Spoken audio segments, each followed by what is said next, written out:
여호수아 21장 41절에서부터 45절까지입니다. 레위 지파의 성읍 분배에서 배우는 교훈. 오늘 우리가 배우고 될 본문은 레위 지파들에게 주어질 성읍에 대한 말씀입니다. 레위 지파는 하나님 앞에 평생 봉사하는 직분과 사명을 받았기 때문에 다른 지파들과 달리 따로 기업이 없었습니다. 기업이 없다는 것은 레위 지파의 이름으로 된 공식적인 땅이 없다는 것입니다. 다른 지파 사람들은 기업으로 받은 넓은 땅을 소유하고 있었습니다. 그래서 저마다 농사를 짓거나 목축업을 함으로 생계를 유지할 수가 있었습니다. 그런데 레위 지파만은 그들이 거할 성읍의 집만 주시고 생계를 책임질 수 있는 다른 직업을 허락하지 않으셨습니다.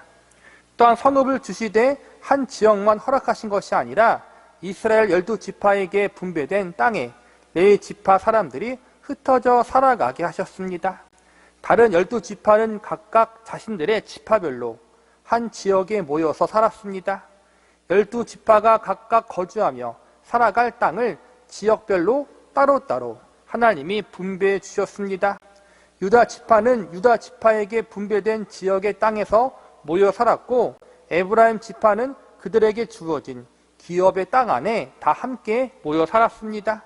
그런데 레위 지파만은 따로 그들 지파만을 위한 땅을 분배해 주지 않으셨습니다. 본문 41절과 42절을 보시기 바랍니다. 레위 사람들이 이스라엘 자손의 기업 중에서 받은 성읍은 모두 48성읍이요. 또 그 목초지들이라. 이 각 성읍의 주위에 목초지가 있었고 모든 성읍이 다 그러하였더라. 여기서 보니까 레위 지파 사람에게 주어진 성읍이 모두 48개라고 되어 있습니다. 레위 지파 사람들이 분배받은 48개의 성읍들을 보면 12지파 사람들이 거주하는 모든 땅 안에 골고루 퍼져 있음을 알 수 있습니다. 유다 지파 기업 안에든지 에브라임 지파 땅 안에든지 다른 12지파 땅과 기업 안에는 항상 레위 지파 사람들이 거하는 성읍이 존재하고 있었습니다. 오늘 본문에서는 드디어 레위 지파의 성읍 분배가 모두 끝마쳐지게 됩니다. 지파의 성읍 분배가 끝마쳐지므로 이제 이스라엘 모든 백성들은 하나도 빠짐없이 각자 자신들이 거할 처소를 얻게 됩니다. 우리는 오늘 레위 지파의 성읍 분배가 끝마쳐지는 마지막 말씀을 통해서 오늘날 우리 교회와 성도들이 배울 수 있는 교훈과 메시지는 무엇인지 살펴보는 시간을 가져보도록 하겠습니다. 첫 번째로 하나님 백성들의 협력의 모습에 대한 교훈을 배울 수 있어야 합니다. 본문 3절을 보시기 바랍니다. 이스라엘 자손이 여호와의 명령을 따라 자기의 기업에서 이 성읍들과 그 목초지들을 레위 사람에게 주니라. 여기서 보면 하나님의 명령에 따라 이스라엘 자손들이 자신들의 기업에서 레위 사람들의 성읍과 목초지를 주었다고 나와 있습니다. 즉 유다 지파가 받은 땅의 일부를, 에브라임 지파가 받은 땅의 일부를, 그리고 다른 지파들이 받은 땅의 일부를 레위인들에게 따로 떼어 주었다는 것입니다. 이어지는 본문 4절과 5절을 보시기 바랍니다. 그악 가족을 위하여 제비를 뽑았는데 레위 사람 중 제사장 아론의 자손들은 유다 지파와 시므온 지파와 베냐민 지파 중에서 제비 뽑은 대로 13성읍을 받았고, 그앗 자손들 중에 남은 자는 에브라임 지파의 가족과 단지파와 므낫세 반지파 중에서 제비 뽑은 대로 10성읍을 받았으며, 레위 지파 안에는 크게 세 자손들이 있었습니다. 하나가 그앗 자손이고 그 다음은 게르손 자손들, 그리고 무라리 자손들입니다. 이 중에서 그앗 자손들이 인구수가 제일 많았기 때문에 23개의 성읍을 각 지파에게서 분배받게 됩니다. 이어지는 6절과 7절을 보시기 바랍니다. 게르손 자손들은 이사갈 지파의 가족들과 아셀 지파와 납달리 지파와 바산에 있는 므낫세 반지파 중에서 제비 뽑은 대로 13성읍을 받았더라. 무라리 자손들은 그 가족대로 루벤 지파와 갓 지파와 스불론 지파 중에서 12성읍을 받았더라. 정리하자면 그앗 자손들이 23개 성읍을, 게르손 자손들이 13개의 성읍을, 무라리 자손들은 12개의 성읍을 받게 됩니다. 이렇게 해서 레위 지파 세 자손들이 모두 합쳐 48개의 성읍을 분배받게 되는 것입니다. 위에서 언급했지만 레위 지파의 사람들이 기업이 없다는 의미가 바로 이것입니다.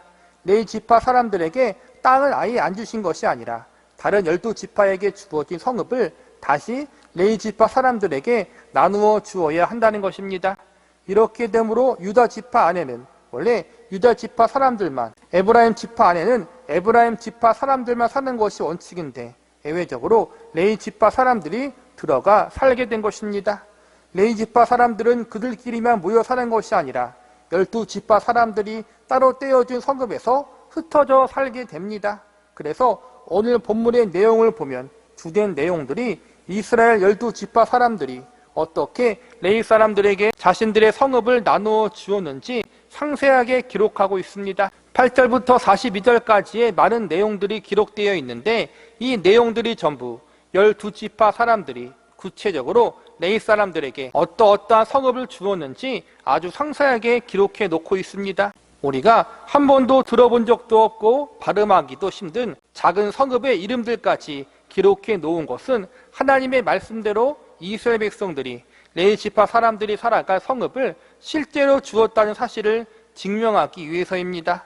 그리고 하나님의 말씀대로 모든 것이 이루어지고 성취되었다는 것을 알려주기 위해서 이렇게 긴 내용들을 기록하게 하신 것입니다. 오늘 본문에는 나와 있지 않지만 민수기 35장에 보면 레위 사람들을 위해서 성읍을 주되 성읍을 중심으로 동서남북 반경으로 2000규빗의 땅도 함께 주라고 명령하십니다. 2000규빗이면 약 1km 정도 됩니다. 성읍이 중심에 있고 동쪽으로 1km, 서쪽으로 1km, 남쪽과 북쪽으로 1km의 땅을 주라는 것입니다. 이렇게 총 48개의 성읍들이 12지파들이 받은 기업에서 떼어 주어야 합니다. 꽤 넓고 많은 땅과 성읍을 레위 사람들에게 주어야 하는 것입니다. 처음부터 레위 지파들에게 줄 땅이 정해져 있으면 마음 편하게 원래 너희 땅이니 욕심 없이 준다는 식으로 배분해 줄 텐데 하나님은 따로 레위 지파들의 땅을 정해주지 않았습니다. 12지파 사람들이 얻은 땅에서 서로 자발적으로 그들에게 소유된 기업의 성읍들을 레위 사람들에게 따로 떼어 주어야 합니다. 사람의 생각으로 보면 아까울 수도 있습니다. 그러나 오늘 본문에 보니까 12지파 사람들은 레위 지파 사람들에게 자신들에게 속한 기업의 성을 주는 것을 아까워하지 않고 스스로 자원하는 마음으로 기꺼이 내어 주었다는 것을 알 수 있습니다. 이스라엘 12지파가 기업을 분배받을 때 제비를 뽑아 분배받았는데 가장 중요한 원칙 중 하나는 인구수가 많은 지파가 더 많은 기업을 얻을 수 있다는 것입니다. 그래서 인구수가 가장 많은 유다 지파 땅이 가장 크고 넓은 땅을 얻게 되었고 어떤 지파는 인구수가 적어서 상대적으로 적은 땅을 얻기도 했습니다. 오늘 본문에서 주목해서 볼 것은 레위 지파 사람들에게 성읍을 분배할 때 이러한 상황이 충분히 감안되었다는 것입니다. 레위 지파를 위한 성읍은 모두 48개가 필요했습니다. 이스라엘 민족이 12지파니까 쉽게 계산해서 한 지파당 4개의 성읍을 레위인들에게 분배해 주면 해결이 됩니다. 그런데 오늘 본문에 보면 한 지파당 4개의 성읍을 빼내어 레위인들에게 주지 않고 더 넓은 땅과 기업을 얻은 큰 지파가 더 많은 숫자의 성읍을 내놓았고 상대적으로 작은 지파들은 적은 숫자의 성읍을 내놓았다는 것입니다. 기업을 더 많이 받은 지파가 앞장서서 더 많은 책임을 진 것입니다. 이렇게 하여 12지파 사람들이 골고루 레위 지파 사람들에게 자신들이 받은 성읍을 내어주게 됩니다. 특정 소수의 지파만 레위 지파 사람들에 대한 책임을 많이 지지 않고 서로의 형편에 맞게 이 일을 감당합니다. 하나님이 서로 편하게 처음부터 레위 사람들이 거할 성읍과 땅을 지파별로 알아서 지정해 주었으면 좋은데 하나님이 그렇게 하지 않은 이유가 바로 여기에 있다고 봅니다. 하나님의 백성으로 부르심 받은 이스라엘 백성들이 이 문제를 어떠한 자세와 태도로 해결을 하는가, 하나님은 이 모습을 지켜보고 싶으셨던 것입니다. 인간적인 생각으로 보면 레위 지파 사람들을 짐처럼 여길 수도 있습니다. 우리의 땅을 그들에게 나누어 주어야 하니 아까울 수도 있기 때문입니다. 내 재산, 내 기업을 나누어 준다는 것은 쉬운 것이 아닙니다. 그러나 하나님은 이 일을 이스라엘 12지파 사람들이 스스로 할 수 있도록 기회를 주셨습니다. 다행히 결과적으로 이스라엘 백성들은 서로 싸우지 않고 각 지파가 협력하여 많이 받은 자들이 많은 책임을 지고 적게 받은 자는 상대적으로 적게 책임지며 자신들이 받은 기업과 땅을 레위 사람들에게 분배해 주었습니다. 레위 지파의 성읍 분배의 문제는 결코 특정한 한두 개의 지파만 이 일을 책임질 수 있는 문제가 아니었습니다. 12지파 사람들이 모두 협력하여 이 일을 책임을 져야 하는 중대한 문제였습니다. 인간적인 생각으로 레위 지파를 떠안는다는 부담과 마음의 짐이 있을 수 있었지만 12지파 사람들이 불평 없이 서로의 짐을 조금씩 나누어 줍니다. 한두 지파만 부담스럽게 하지 않고 서로가 조금씩 그 짐을 나누어 짐으로 서로가 서로를 배려합니다. 저는 이것이 하나님 백성들이 가져야 할 삶의 모습이요 태도라고 생각됩니다. 갈라디아서 6장 2절에 보면 이렇게 가르치고 있습니다. 너희가 짐을 서로 지라 그리하여 그리스도의 법을 성취하라. 서로가 서로의 도움이 필요할 때, 누군가의 힘이 되어줄 때, 소수의 사람만 그 책임을 맡은 것이 아니라 하나님 백성 모두가 그 책임을 서로 분담할 때 하나님의 화평과 은혜가 그 공동체에 임할 것을 믿습니다. 오늘날 믿는 신앙의 공동체 안에 여기저기 많은 불평과 불만의 목소리가 들려옵니다. 그 이유 중 하나가 성도들이 마땅히 져야 할 짐을 함께 지기 싫어하기 때문에 생기는 문제입니다. 어떤 성도는 자신이 할 수 있는 것보다 더 많은 헌신과 봉사를 하다가 결국 지쳐 탈진하기도 하고, 또 어떤 성도는 그저 뒷짐만 지고 콩 나와라 팥 나와라 하다가 서로 오해와 갈등을 겪는 경우도 많이 있습니다. 교회에 나오는 성도의 수는 많은 것 같은데 정작 교회에 봉사하는 일꾼이 점점 적어지는 상황입니다. 선교봉사, 식당봉사, 주차장 봉사, 교육봉사 등 이러한 것들을 보면 꼭 하는 사람들만 하고 안 하는 사람들은 늘 안 합니다. 예배당에 잠깐 앉아 있다가 예배가 끝나면 순식간에 사라지는 성도들이 많이 있습니다. 10년, 20년, 30년 주방봉사, 오랫동안 교육위원회 봉사하시는 분들이 있습니다.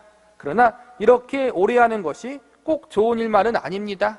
왜냐하면 그만큼 그분들을 대체할 일꾼들이 없다는 증거이기 때문입니다. 그래서 서로 불만이 생기고 갈등이 생깁니다. 우리는 이러할 때 레위 지파의 성읍을 분배했던 이스라엘 12지파의 모습을 본받을 필요가 있습니다. 서로의 짐을 함께 지시기 바랍니다. 소수의 사람만 지면 언젠간 그 사람들이 넘어질 수 있고 탈진할 수 있습니다. 반감을 하는 사람들은 신앙이 결코 성숙할 수 없습니다. 서로 짐을 안 지겠다고 미룬다면 교회 안에 갈등이 커지고 결코 하나 될 수가 없습니다. 성도들이 하나 되지 못한다면 하나님의 일을 온전히 감당할 수 없습니다. 우리 성김의 교회 안에 또는 한국교회 안에 서로의 짐을 서로 나누어 질 수 있는 그러한 하나됨의 은혜가 임할 수 있기를 기도하시기 바랍니다. 두 번째로 하나님 백성들의 빛과 소금된 모습에 대한 교훈을 배울 수 있어야 합니다. 위의 첫 번째 교훈은 이스라엘 12지파들에게 해당되는 교훈이라면 두 번째 같은 경우는 레위 지파들에게 해당되는 교훈이라고 볼 수 있습니다. 레위 지파 사람들은 가나안 땅 12지파들이 거주하는 지역에 골고루 퍼져 있습니다. 레위 지파는 특별히 하나님의 일을 감당하기 위해 부르심을 받은 지파입니다. 오늘날로 말하자면 영적인 선생들이라고 할 수 있습니다. 하나님이 이러한 레위 지파가 다른 지파들 속에 흩어져 살도록 계획하신 것은 레위 지파 사람들이 자신이 속한 지역과 그 주변 사람들을 영적으로 잘 가르치고 인도하게 하기 위해서라고 볼 수 있습니다. 가나안 땅에 들어간 이후 하나님의 성막은 실로라는 장소에 있었고 다윗 왕 이후에는 예루살렘에 하나님의 성막과 성전이 세워졌습니다. 특정 장소가 신앙의 중심지가 된 것입니다. 이곳에서는 매일매일 하나님 앞에 제사가 행해졌고 중요한 절개가 되면 온 백성들이 모여 하나님 앞에 나아갔습니다. 그런데 문제는 뭐냐 하면 이곳과 멀리 떨어져 사는 사람들은 성막 중심, 성전 중심의 신앙생활을 하기가 힘들었다는 것입니다. 하나님은 이러한 사실을 알고 계셨습니다. 그래서 하나님은 절기 때만 성막과 성전으로 모이라고 명령하셨지 평소에는 성막과 성전으로 모이라고 하지 않으셨습니다. 서로가 사는 장소가 다르고 거리도 멀기 때문에 많은 이스라엘 백성들이 항상 성막과 성전에 올 수가 없었습니다. 그래서 하나님은 그들이 사는 곳 근처에 레위 지파 사람들이 사는 성읍을 배치하도록 하신 것입니다. 성막과 성전에 오지 못하더라도 레위 지파들이 사는 성읍으로 가서 하나님을 어떻게 섬길 것인가를 그들을 통해서 지도받고 배우도록 배려하신 것입니다. 그래서 레위 지파에게 주어진 48개 성읍은 12지파가 거주하는 땅 곳곳에 넓게 퍼져 위치했습니다. 성경학자들은 48개가 되는 성읍들이 서로 반나절만 걸으면 도착할 수 있는 거리에 위치해 있었다고 합니다. 레위 지파 성읍들 간의 간격이 걸어서 반나절 거리면 다른 지파 사람들은 더욱 가까운 곳에 위치해 있을 것입니다. 아무리 멀어도 몇 시간만 걸으면, 짧으면 몇십 분만 걸으면 어떠한 사람이라도 레위 지파 사람들이 거주하는 성읍에 갈 수 있었던 것입니다. 결과적으로 레위 지파 사람들은 이스라엘 백성들을 하나님의 말씀으로 지도하고 그들을 올바르게 이끄는 파수꾼의 사명을 감당하게 된 것입니다. 파수꾼이라고 불리는 이단들도 오늘날 있지만 그들을 본받지 말고 우리는 올바른 믿음의 파수꾼들이 되어야 합니다. 파수꾼은 적들이 오나 안 오나 감시하는 사람들입니다. 레위 지파 사람들이 파수꾼의 사명을 감당한다는 것은 이스라엘 백성들이 하나님의 말씀에서 벗어나거나 잘못된 길로 걸어가지 않도록 감시하는 역할을 한다는 말입니다. 보다 쉬운 말로 영적인 선생의 역할을, 신약의 말로는 빛과 소금의 역할을 맡게 된 것입니다. 가나안 땅 전 지역에 흩어져서 이스라엘 백성들이 부패하거나 썩지 않도록, 어두움에 물들지 않도록 지키고 보존하고 성장시키는 사명을 레위 지파 사람들이 맡은 것입니다. 우리 교회와 성도도 이와 동일합니다. 예수님은 우리는 세상의 빛과 소금이라고 선언하셨습니다. 우리의 사명이 세상에 부패하고 썩지 않도록, 어두움에 물들지 않도록 지키는 일이라는 사실을 아십니까? 그리고 한 발 더 나아가 세상 사람들에게 하나님의 말씀을 증거하고 가르치며 그들을 하나님의 올바른 뜻대로 인도하는 일을 우리 교회와 성도들이 감당해야 하는 사명인 것입니다. 레위인들을 이스라엘 민족의 믿음의 파수꾼으로 세우신 것처럼 하나님이 저와 여러분을 우리 민족의 파수꾼으로 세우셨습니다. 우리 가정과 직장, 우리 지역사회에서 빛과 소금으로 살아가라는 사명을 맡기셨습니다. 역사적으로 이스라엘 백성들이 타락한 시기를 보면 어김없이 레위인들도 함께 타락해 있는 것을 발견합니다. 레위인들은 이스라엘 민족의 최후의 희망이자 보루였습니다. 레위인들이 타락하고 부패하면 더 이상 이스라엘 민족에게는 소망이 없었습니다. 레위인들이 부패했다는 것은 이미 이스라엘 민족이 갈 때까지 갔다는 것입니다. 레위인들의 타락 이후에는 어김없이 하나님의 심판과 징계가 임했습니다. 오늘날 우리 그리스도인들에게 맡겨진 사명이 바로 이와 같습니다. 저와 여러분이 우리 가정, 우리 민족의 최후의 보루입니다. 우리는 어두워진 쌍 가운데 빛과 소금의 사명을 끝까지 감당해야 하는 사람들입니다. 우리 교회와 그리스도인들이 무너지면, 우리가 쌍과 함께 타락해 버리면 우리 가정, 우리 공동체, 우리 민족은 더 이상 희망이 없습니다. 이스라엘 민족이 바벨론 나라에 의해서 멸망당할 때 하나님의 심판을 막아설 의인이 없었습니다. 소돔과 고모라가 멸망당할 때 그들의 죄악 때문에 회개하고 슬퍼하는 의인들이 그 안에 없었습니다. 그래서 그들은 멸망당했습니다. 심판당했습니다. 우리가 하나님께로부터 부여받은 사명을 잘 감당하지 못할 때 우리의 가정에, 우리의 공동체, 우리 민족에 이러한 심판이 임할 수 있다는 사실에 경각심을 가져야 합니다. 그러므로 믿음의 파수꾼의 역할, 세상의 빛과 소금된 사명을 잘 감당할 수 있기 위해서 늘 기도할 수 있는 저와 여러분이 되시기를 바랍니다. 말씀을 마무리하겠습니다. 오늘 우리가 배운 말씀을 요약하자면 서로의 짐을 함께 나누어 짊어질 수 있는 하나 되는 주의 성도들이 되어야 한다는 것과 죄악으로 가득 찬 이 세상에서 빛과 소금의 사명, 믿음의 파수꾼의 사명을 우리 믿는 성도들이 잘 감당해야 한다는 것입니다. 레위 지파의 성읍 분배의 모습 속에서 우리는 하나님 백성들의 삶의 원리와 책임을 배울 수 있습니다. 오늘날 우리 성도들 역시 신앙의 공동체 안에서 서로의 짐을 나누어지고 협력하여 돕는 모습을 하나님이 기대하고 계십니다. 단 우리가 세상의 빛과 소금으로서의 역할을 감당하기를 하나님은 원하고 계십니다. 이러한 모습이 우리 성김의 교회와 한국교회 안에도 일어날 수 있도록 중보기도해 주시기 바랍니다. 그리고 더불어 우리 자신이 먼저 서로 협력하고 서로의 짐을 질 수 있는 모습과 태도, 세상의 빛과 소금의 역할을 감당할 수 있는 하나님의 사람으로 우뚝 세워지는 은혜가 있기를 간절히 기도합니다.